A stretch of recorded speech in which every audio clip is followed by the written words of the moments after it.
Operation tiger अंतर्गत जे काही सध्या सुरू आहे, दिल्लीत घडामोडी घडताना पाहायला मिळत आहेत. संजय राऊतांची नुकतीच पत्रकार परिषद झाली आणि आता जर ठाकरेंच्या खासदारांनी दगाफटका केला तर सहन केलं जाणार नाही असा इशारा देखील त्यांनी दिलेला आहे.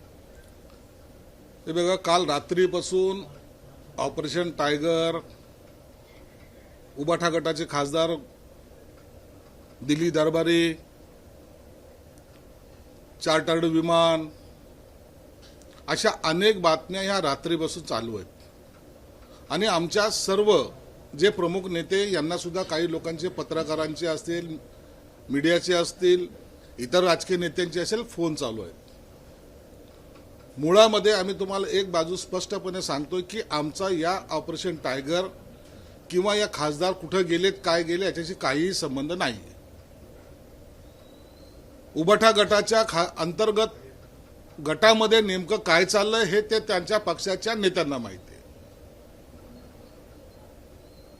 एकीकडे त्यांचाच हम सब साथ है म्हणून फोटो येतोय, त्यांच्याच मीडियावर येतोय.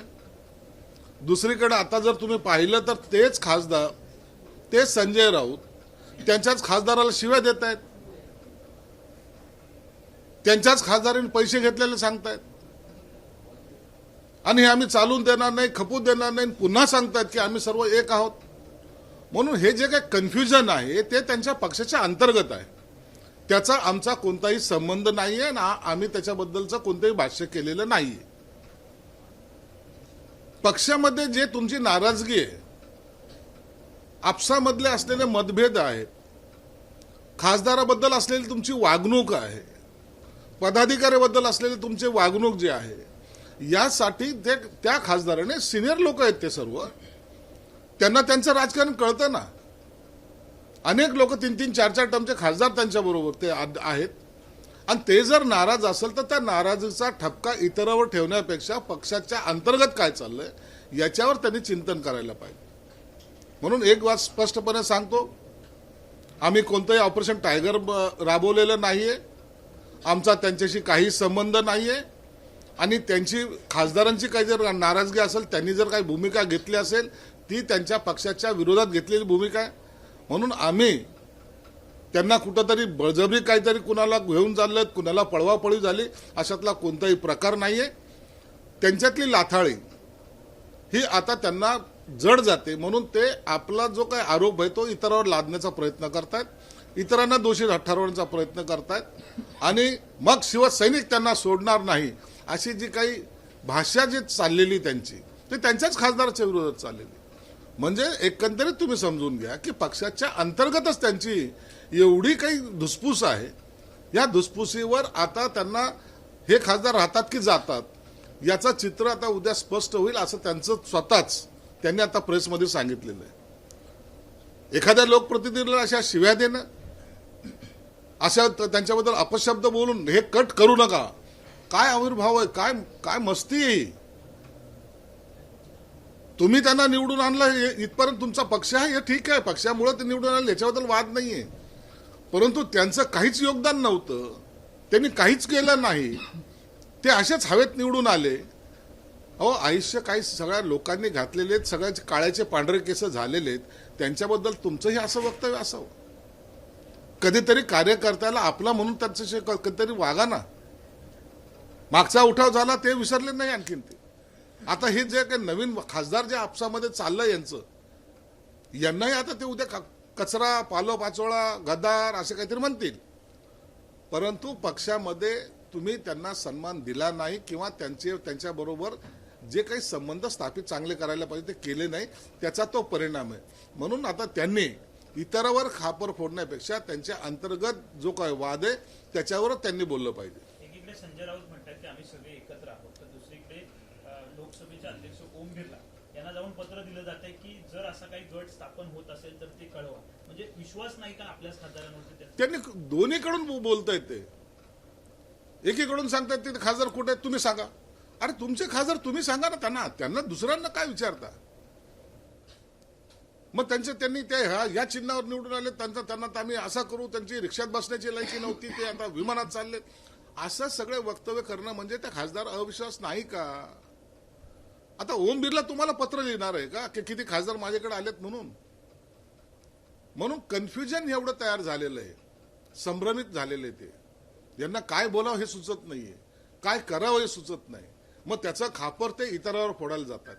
उगाच तरी इतरांवर आरोप करून स्वतःची कातडी बचावाचं धोरण हे उबाटाचे लोक आता करतायत. सत्ताधारी नेत्यांकडनं कुठेतरी 50 कोटी रुपयांचा पुन्हा एकदा या खासदारांना लाच देण्याच्या गोष्टी होत आहेत. त्याचे ऍडव्हान्स म्हणून 15 कोटी दिल्याचं देखील बोललं जात आहे. कुठेतरी ही बेईमानी आहे, पक्षाशी, बाळासाहेबांशी, शिवसेनेशी ही खपवून घेतली जाणार नाही असा इशारा. आता यांच्याकडे दुसरं कोणतेही आरोप करायला जागा नाहीये.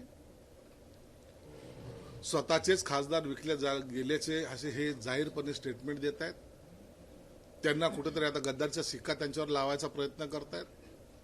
स्वतःचं चुकलं हे मानायला हे आताही तयार नाहीत. आपल्याकडून चूक झाली हे आपण ते कबूल करायला तयार नाहीत. दुसरीकडे ते खासदार आमच्या बरोबरच आहेत असंही म्हणतायत, विकल्या गेले असंही म्हणतायत. नेमकं त्यांची भूमिका नेमकं काय आहे हे काहीच कळायला मार्ग नाही. म्हणून आता हे आपसामधल्या त्यांचे जे काही कुरघोड्या चाललेल्या आहेत ते मला वाटतं उद्यापर्यंत स्पष्ट होतील. मात्र या सगळ्या गोष्टींमधनं अचानकपणे संजय राऊत यांचा जो राग आहे हा अनवरला एक अपशब्द देखील त्यांनी या पत्रकार परिषदेत वापरला आहे. याकडे आपण कसं पाहताय? आता तुम्ही जर पाहिलं पत्रकार परिषद चालू असताना त्यांच्या खासदाराबद्दल त्यांनी जी काही शिवी वापरली याचा अर्थ काय होतो? त्यांचे खासदार त्यांच्याबरोबर आहेत. हे का गेले आता त्याचं कारण तुम्हाला कळालं. तुम्ही खासदाराला कार्यकर्ते किंवा सहकारी म्हणून समजले नाही तर त्यांना तुम्ही गुलाम समजलेले आहात. आणि त्या गुलामाबद्दलचे तुम्ही काढलेले ते उद्गार असं त्याला म्हणावं लागेल. म्हणून जे स्वाभिमानी आहेत त्यांनी त्यांच्या विरोधात बोलायला सुरुवात केली आणि त्याचा परिणाम आता त्यांना जाणवायला लागलेला आहे.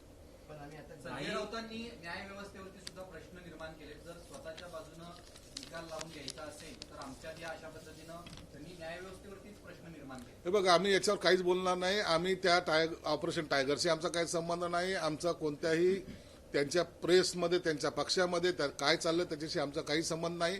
तुमच्या सर्वांचे कॉल येत होते म्हणून आज ही पत्रकार परिषद मुद्दाम घेतली की तुम्हाला हे स्पष्ट करण्यासाठी की आमचा त्या सर्व घटनेशी संबंध नाहीये.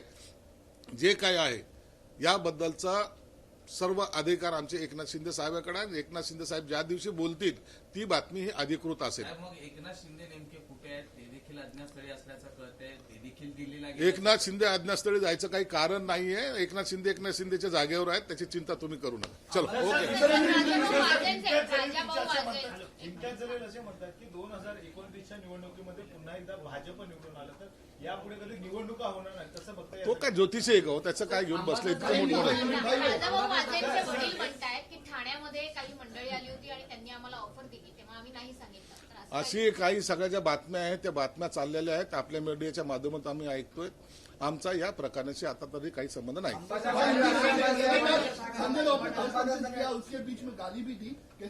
संजय राउत ये सब बौखला गए लोग हैं.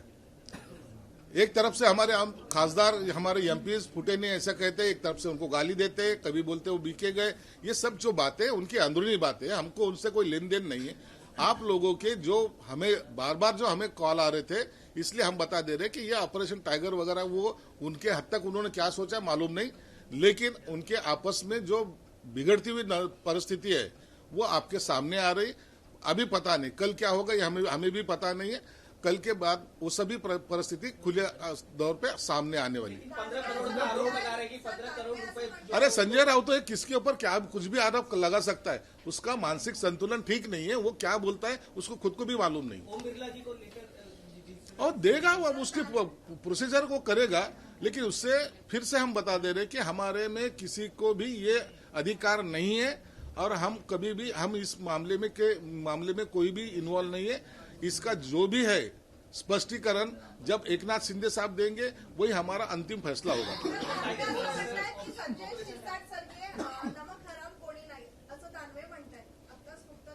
अंबादास दानवेंनी असं म्हटलं तुमच्या एवढी नमक हरामी कोणी केली.